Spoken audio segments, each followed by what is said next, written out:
Hi, welcome to Sherin's kitchen. இன்றைக்கி நம்ம கிச்சனில் ஒரு சூப்பரான ஒரு ஸ்பெஷல் டேனே சொல்லலாம். அதுவும் நம்ம வீட்டில் ரொம்ப ஸ்பெஷல் டே இன்றைக்கி. உங்களுக்குமே அது ஸ்பெஷலாக இருக்குன்னு தான் நான் நினைக்கிறேன். என்னன்னு கேட்டிங்கன்னா, இன்றைக்கி நம்ம பாப்பா அஸ்மாவுக்கு பர்த்டே, அதாவது நம்ம ஷெரினுக்கு பிறந்த நாள் இன்றைக்கி. அதனால இன்றைக்கி ஒரு குக்கிங் வந்து ஃபுல்லாக இல்லாமல் ஒரு vlog மாதிரி பண்ணலாம் அப்படின்னு சொல்லிட்டு ஒரு பிளான் பண்ணியிருக்கோம். அப்புறம் இன்னொரு அஸ்மாவுக்கே தெரியாத ஒரு சின்னதாக ஒரு சர்ப்ரைஸ் ஒன்று இருக்குது. அதை அவளை எதிர்பார்த்துருக்கவே மாட்டாள். பாவமாக சுற்றிட்டு இருக்கு அந்த பிள்ளை. அதனால் அவள் எதிர்பார்த்துருக்கவே மாட்டா. சரி, அது ஒரு அப்படியே போயிட்டு இருக்கட்டும் அப்படின்னு சொல்லிட்டு விஷ் கூட பண்ணலை அவளுக்கு இது வரைக்குமே. சரி அப்படின்னு சொல்லிட்டு விட்டாச்சு. அதான் ஒரு விளாகாக பண்ணிவிட்டு ஏதாவது பாயசம், நம்ம ஊருங்களில் ஏதாவது ஒரு விசேஷம் நல்லா என்ன பண்ணுவோம், பாயாசம். எதையுமே யோசிக்கிறது கிடையாது. பாயசம் தானே, ஓகே பண்ணிடுறேன் அப்படின்னு சொல்லிட்டு பாயசம் பண்ண போகிறோம். இப்போ வந்து நான் ஃபஸ்ட்டு வந்து டீ வச்சுருக்கேன். மாமாவுக்கு, சிவா எல்லாருக்கும் பார்த்திங்கன்னா பால் டீ வச்சுட்டு எனக்கு கொஞ்சம் வர டீ இங்கே பக்கம் கொதிச்சிட்ருக்கு. இன்னொரு கொடுமை என்ன தெரியுங்களா, அந்த பால் டீயை நான் ஆற்றி கொடுக்குறதுக்குள்ளே இந்த வர டீ ஆறி போயிடும். மறுபடியும் நான் வந்து சூடு பண்ணிகிட்டு இருப்பேன். பெரிய கொடுமையாக இருக்கும். இப்போ இதை ஆஃப் பண்ணிவிட்டு டீயெல்லாம் ஆற்றி கொடுத்துட்டு அதுக்கப்புறமா நம்ம என்ன பண்ணலாம் அப்படிங்கிறத பார்ப்போம். நாட்டு சக்கரை வந்து ஒருத்தருக்கு மட்டும்தான். எல்லோரும் நாட்டு சக்கரை குடிக்க மாட்டாங்க. மாமா மட்டும்தான் நாட்டு சக்கரையில் குடிக்கிறாங்க. அதனால் மாமாவுக்கு மட்டும் இதை ஆற்றிடுவோம். பாருங்கள், ஒரு 2 டீ ஆற்றிட்டேன். இப்போது மாமாவுக்கு ஒரு டீ, சிவாவுக்கு ஒரு டீ. அஸ்மாவும் அஸ்பக்கு வந்து டீ குடிக்கிறதில்ல. முதல்ல குழந்தையா இருக்கிறப்ப நல்லா டீ குடிப்பாங்க. நான் காலையில் எந்திரிச்சு போய் அவங்களை எந்திரிக்க வைக்கிறதுக்காக எந்திரிச்சு எழுப்பி உட்கார வச்சு டீ ஊற்றுவேன். எப்படா எந்திரிப்பாங்கன்ட்டு. இப்போ அவங்க டீயே பிடிக்கிறதில்ல, டீ காஃபி எதுவுமே குடிக்கிறதில்ல. ஆனால் குடிப்பாங்கன்னு கூட சொல்ல முடியாது. என்னைக்காவது ஒரு நாள் வந்து அவசரமாக வந்து ஏதாவது நம்ம முக்கியமான வேலையில் இருக்குமே, அம்மா ஒரு காஃபி கிடைக்குமான்னு கேட்பேன். மரியாதைக்கு ஓடிடு அப்படின்னு சொல்லி துரத்தி விட்டுருவேன் அஸ்பக்கை. இந்த மாதிரி என்னைக்காவது ஒரு நாள் கேட்பான், காஃபி தான் கேட்பான். அப்போ அஸ்மாவும் அப்படிதாம்மா, எனக்கு கொஞ்சம் டீ குடுமா அப்படின்னு சொல்லி கேட்பான். அதுவும் மாமா டீ வச்சாங்கன்னு சொன்னால் டீயா எனக்கு வேணான்னு சொல்லிட்டு ஓடி போயிடும். இம்மா நீ யார் வச்சான்னு மட்டும் சொல்லு, அப்போ தான் குடிப்பேன்னு சொல்லிட்டு ஒரு டம்ளர் என்னைக்காவது ஒரு நாளைக்கு குடிப்பாங்க. டெய்லியெல்லாம் குடிக்கிற பழக்கம் இல்லை. நான் வந்து இப்போ பால் டீ குடிக்கிற பழக்கத்தை வந்து விட்டுட்டேன். இப்போ வந்து நான் பிளாக் டீ மட்டும்தான் குடிக்கிறேன். ஏன்னா அதுதான் எனக்கு பிடிச்சிருக்கு. இப்போ திடீர்னு ஒரு நாள் வந்து நான் பால் டீ குடிக்க ஆரம்பிச்சிட்டேன்னா, லைட்டாக குடிச்சேன்னு வச்சுக்கோங்க, யாராவது கம்பல் பண்ணுறாங்க குடிங்கன்னு, அப்போ லைட்டாக குடித்தாலே அன்றைக்கே ஒரு மாதிரியாக வந்துக்கிட்டே இருக்கும். அதனால் எனக்கு இப்போ பால் டீ இப்போ கொஞ்ச நாளாக தான், முதல்ல டீ காஃபிலாம் குடிச்சிட்டு தான் இருந்தேன். இப்போ கொஞ்ச நாளாக எனக்கு அது பிடிக்கிறதில்ல, நான் குடிக்கிறதில்ல, விட்டுட்டேன். அது ஒரு நல்ல பழக்கம் தான், நல்லா பசிக்குது. பார்த்தீங்களா, ஆற்றுறதுக்குள்ளே எனக்கு ஆறி போச்சு. அதனால் இன்னொரு தடவை சூடு பண்ணிக்கிறேன்.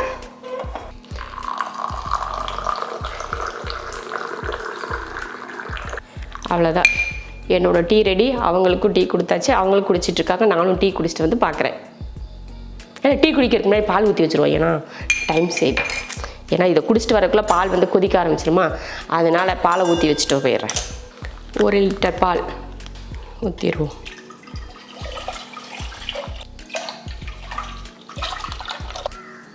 அவ்வளோதான், பாலை வந்து காய வச்சாச்சு. அது காஞ்சிட்ருக்கட்டும், நான் போய் டீ குடிச்சிட்டு வந்துடுறேன். பாயசத்துக்கு பார்த்திங்கன்னா சேமியா வறுத்து இதில் போட்டுட்டேன். பாருங்கள், சேமியா வந்து நல்லா ஒரு பொன்னிறமாக வறுக்கணும்.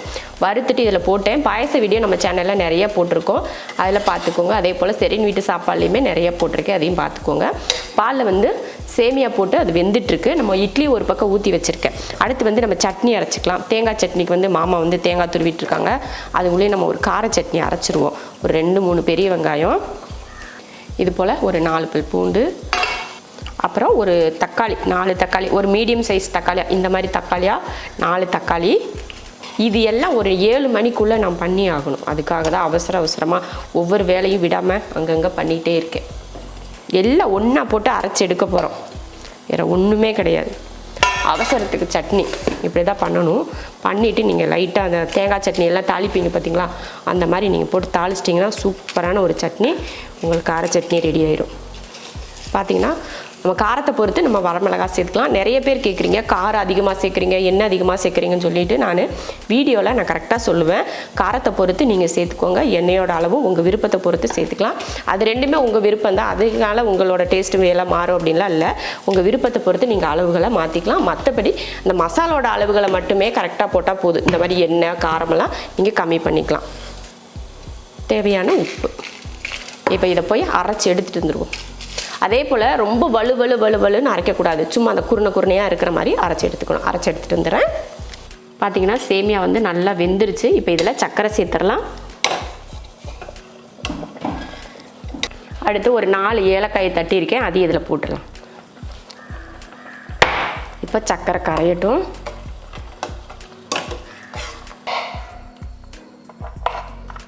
பாயசத்தை பார்த்தீங்கன்னா இந்த பக்கம் சர்க்கரையெல்லாம் போட்டு ஏலக்காய் போட்டாச்சு. கொஞ்சம் இது முந்திரி திராட்சை வறுத்து போட்டுக்கலாம். நான் வந்து முந்திரி திராட்சை மட்டும் போடலை, கொஞ்சம் பாதாம், கொஞ்சம் பிஸ்தா இதெல்லாம் வெட்டி போட்டிருக்கேன். பேரிச்சம்பழம் போடலான்னு எடுத்தேன். பேரிச்சம்பழம் வந்து ரொம்ப சாஃப்டாக இருக்கிறதுனால கட் பண்ணி போட முடியல, அதனால் இதை மட்டும் போட்டு வறுத்து எடுத்துக்கலாம். அவ்வளோதான். பார்த்தீங்கன்னா முந்திரி திராட்சை பாதாம் பிஸ்தாலாம் நல்லா நெய்யில் வறுத்தாச்சு. இப்போ பாயசத்தில் ஊற்றிடலாம். பாயசத்தையும் ஆஃப் பண்ணிவிட்டேன். இப்போ இதில் ஊற்றிடலாம்.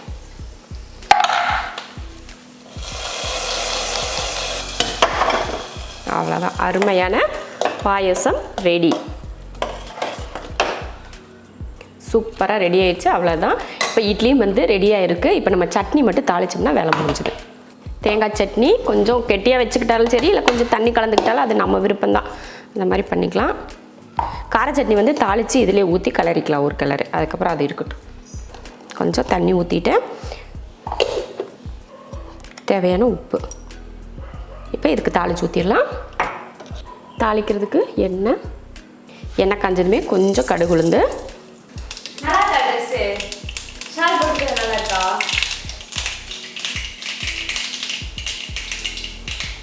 ரெடி ஆகிட்டு வந்துட்டா கருவேப்பிலை. இந்த கருவேப்பிலை பட்டாசு மாதிரி இப்படி வெடிக்குது, அதனால தான் ஓடி போயிட்டேன். கொஞ்சம் ஊற்றிடலாம் சட்னிக்கு.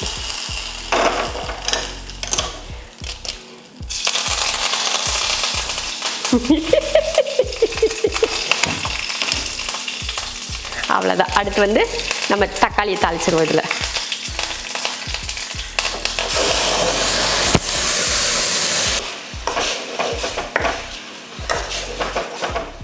காலையில் லைட்டாக தானே பாயசம் குடிக்க முடியும், அதனால் கொஞ்சமாக பாயசம் ஊற்றிக்கிட்டே போதும்.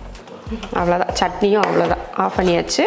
2 சட்னியுமே ரெடி ஆயிடுச்சு. கார சட்னி ரெடி, பார்த்திங்கன்னா இட்லி ரெடி ஆயிடுச்சு. இப்போ ஹாட் பாக்ஸில் எடுத்து போட்டுடலாம். இட்லி ரெடி, கார சட்னியும் ரெடி. அடுத்து தேங்காய் சட்னி. சூப்பர், ரெண்டுமே ரெடி ஆயிடுச்சு. அருமையான சூப்பர் பாயசம் ரெடி.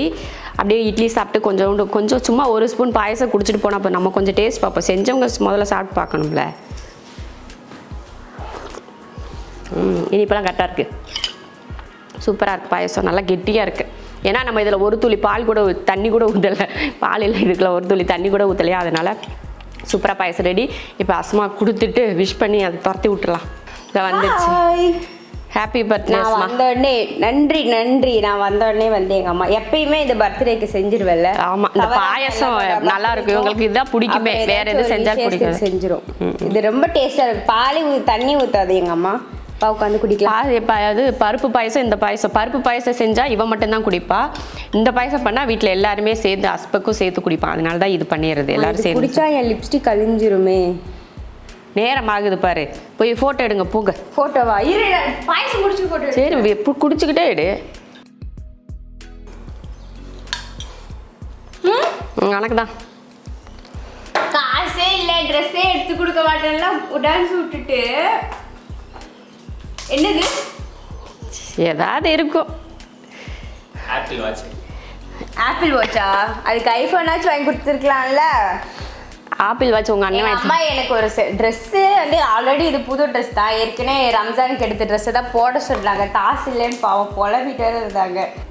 ஏன் கையில் எடுத்து சாயங்காலம் வாங்கிட்டு வந்தேன். இவன் வாங்கிட்டு வந்தானா?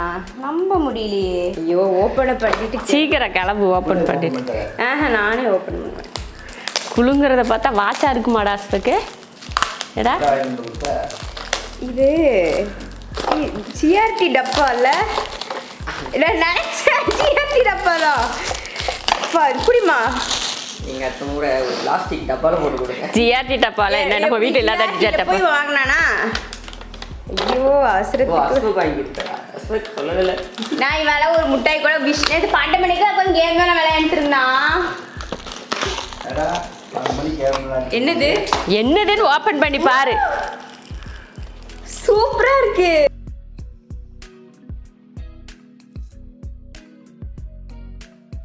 என்னோட பிரேஸ்லெட் பிஞ்சு போச்சு. நான் பாருங்களேன், ஒரே கையில் வாட்ச் மட்டும் கட்டிட்டு ஒரு கை நான் ஒரு வாரமாக இப்படி சும்மாவே தான் பண்ண கேட்டுகிட்டே இருந்தேன். சரி பரவாயில்ல, அம்மா கையில் காசு வேற இல்லை, நம்ம எதுவும் கேட்க வேண்டாம்னு நினச்சேன்.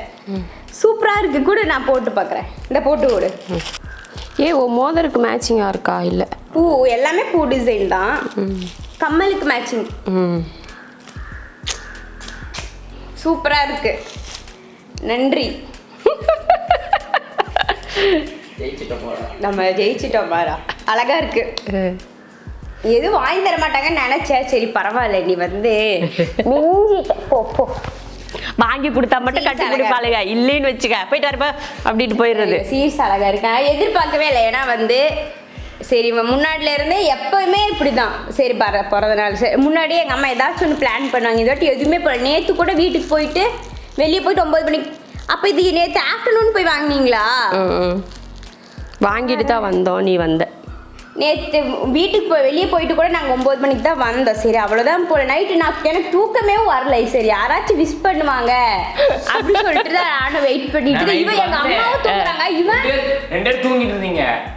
இல்லை நான் வந்து வெயிட் பண்ணிட்டு இருந்தேன். சரி இவன் நல்ல சவுண்டு கேட்டுட்டு இருந்துச்சு. ஒருவேளை கேக் வெட்ட தான் வருவாங்களோ. ஏன்னா இவன் வந்து இந்த இது கீபோர்டு சவுண்டு கேம் விளையாண்டுட்டு இருப்பா. அப்போ நல்லா கேட்குமா. சரி தான் வந்துட்டு இருக்காங்க. அத்தா சவுண்டு கூட கேட்டுச்சு.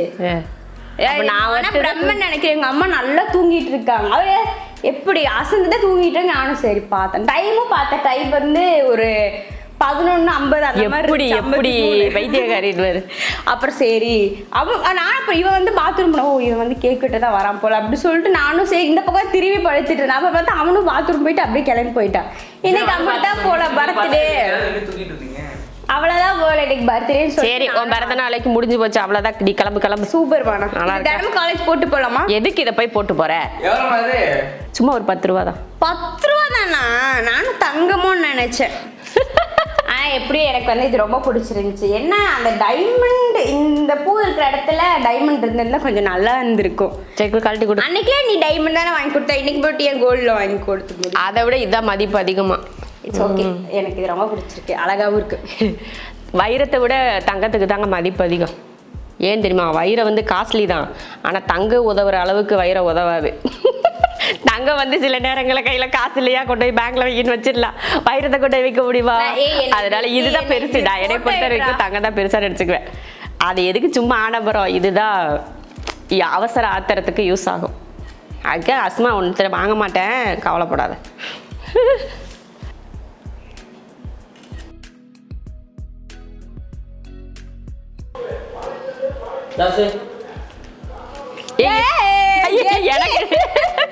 இது எப்படின்னா கடையில தான் கிடைக்குமா? உங்க கிஃப்டா? எப்படின்னா 6:30 மணிக்கு கடை திறந்தாங்க. இல்ல நேத்து வாங்கி வச்ச மாதிரி இருக்கு. இல்ல பாயாசத்துக்கு பிரதர்ஸ் டேக்கு உங்களுக்கு தான் ஸ்டேட்டஸ் போட்டா இவனுக்கு தான் ஸ்டேட்டஸ் போட்டா. அவன் இங்க பிரிண்டர் எடுக்க காசு இல்லாம சுத்திட்டு இருக்கேன். நீ போட. இனிமே நான் உங்களுக்கு மட்டும் ஈவினிங் ட்ரீட் வைக்கிறேன்னா. சூப்பர். அவங்க வந்து யாரெல்லாம் உனக்கு கொடுக்குறாங்களோ அவங்களுக்கு இல்லைன்னா இல்லை. இப்படியே ஃபோட்டோ எடுமா. கிஃப்ட்டு எப்படி? நேற்று அத்தாவும் நானும் அங்கே தான் போயிட்டு வர வழியில் தான் உனக்கு கூப்பிட்டோம். எப்படி உனக்கு யோசிச்சியா? நீ என்னமோ வாங்கி வச்சிருக்காங்களோ? வாங்கி வைக்கல, யோசிக்கல. ஏன்னு கேளு. நீயே காசு இல்லைன்னா சொல்லிட்டு தான் அப்புறம் நைட் வந்து அதுக்கு நோண்டிட்டு இருந்தாமா? எதுக்குள்ள? அந்த இதுல எதுவா? ஹீரோல முன்னாடி நேத்து அதெல்லாம் அவள் கண்டுபிடிச்சிருக்க வாய்ப்பே இல்லை. யோசி நீ பார்த்த இதை முன்கூட்டி. சரி போயிட்டு வா. பாய்.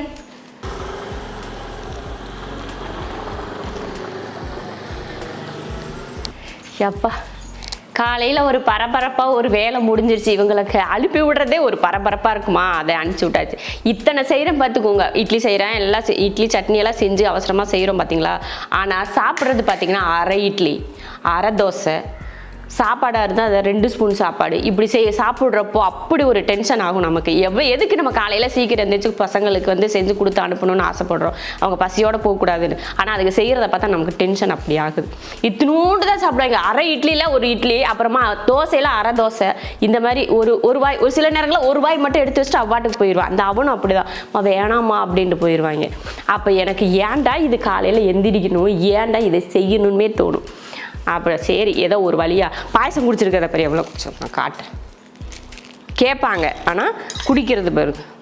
இதில் ஊற்றுனதே அரை கப்பு தான், அதுலேயும் இந்த மீதி இருக்குது. இந்த மாதிரி தான் பல விஷயங்கள் கொஞ்சம் கோவப்படுற மாதிரியே செய்வாங்க. சரி என்ன பண்ணுறது, இன்றைக்கி கோவப்படக்கூடாதுன்றதுக்காக சரி போடி அப்படின்னு சொல்லி அனுப்பிச்சி விட்டாச்சு. இதோட இந்த வீடியோவை முடிச்சுக்கலாம். என்னோட ஆதங்கம் இதெல்லாம் அதனால தான் சொல்லிக்கிட்டு இருக்கேன். அப்புறமா சில நேரங்களில் மாமாவும் ஒரு பக்கம் வந்து டென்ஷன் படுத்துவார். நம்ம ஒன்று செஞ்சுட்டு இருப்போமா, அவர் வந்து வேறு ஏதாவது செஞ்சுட்டு அதை சொதப்பி விட்டு போயிடுவார். இப்படி பல விஷயங்கள் நம்மளுக்குள்ளே என்னையை சுற்றி என் மண்ணை சுற்றி இப்படியே பழசு நடந்துக்கிட்டே இருக்குமா. அதனால் சில நேரம் அப்படி இருக்கும், சில நேரம் சந்தோஷமாக போகும், சில நேரம் அப்படி தான். எல்லார் வீட்லேயும் இதுதான் நடக்கும், என் வீட்லேயும் இதுதான் நடக்குது. அவ்வளோதான். இதோட சூப்பராக இந்த பிறந்தநாளில் வந்து அஸ்மாவுக்கு நம்ம தேவையில்லாமல் ட்ரெஸ் எல்லாம் எடுக்கலாம் அப்படி இப்படிலாம் பிளான் பண்ணியிருந்தோம். சரி வேணாம், ஏதாவது வெளியிலலாம் கூப்பிட்டு போய் சர்ப்ரைஸ் பண்ணலாம் அப்படின்லாம் பிளான் பண்ணியிருந்தோம். சரி அதெல்லாம் வேணாம், யூஸ்ஃபுல்லாக இருக்கும், நம்ம ஒரு பொருளாக ஒரு பிள்ளைக்கு வாங்கி கொடுத்துட்டோம்னா அது காலத்துக்கும் போட்டுக்கும் அப்படின்றதுக்காக சரி அதில் செலவு பண்ணுறதை இதில் பண்ணிடலான்னு சொல்லிட்டு தான் சரி பரவாயில்ல அப்படின்னு சொல்லிட்டு இது வாங்கி கொடுத்துட்டேன். அவளுக்குமே இது ரொம்ப பிடிச்சிருந்தது. அது ஏற்கனவே போட்டிருந்த ப்ரேஸ்லெட் வந்து அந்து போச்சு.